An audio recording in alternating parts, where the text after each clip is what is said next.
2 jours plus tard, il y avait un mariage dans la ville de Cana, en Galilée. Ça, c'est délicieux. Il avait perdu son âne. C'est incroyable! Tu devais être bien sous ton marchand. Qu'est-ce que c'est? Je leur souhaite tout le bonheur. Merci. Je suis contente. La mère de Jésus était là. Et Jésus avait aussi été invité à la noce avec ses disciples.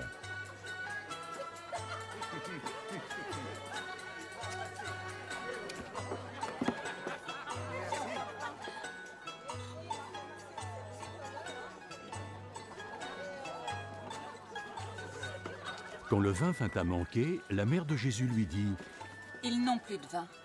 Mère, ne me dis pas ce que j'ai à faire. Mon heure n'est pas encore venue.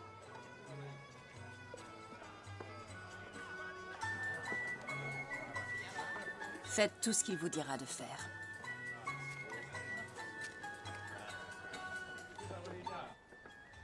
Les Juifs ont des règles de purification rituelle, et il y avait donc là 6 jarres de pierre, chacune d'elles assez grande pour contenir une centaine de litres. Remplissez ces jarres d'eau.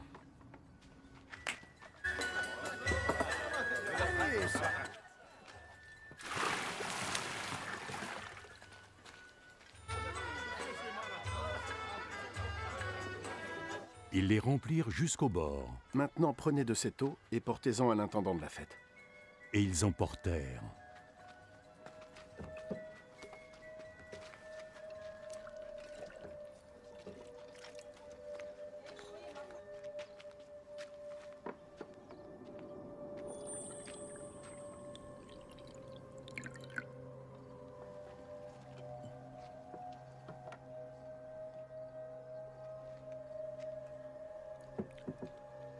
Ils lui apportèrent l'eau, qui s'était changée en vin, et il la goûta.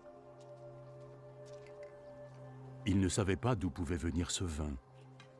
Mais bien sûr, les serviteurs, eux, qui avaient pris l'eau, le savaient. Il appela alors le marié. En général, tout le monde sert le bon vin en premier. Et puis quand les invités ont déjà bien bu, on sort le vin ordinaire. Mais toi, c'est maintenant que tu nous sers ton meilleur vin.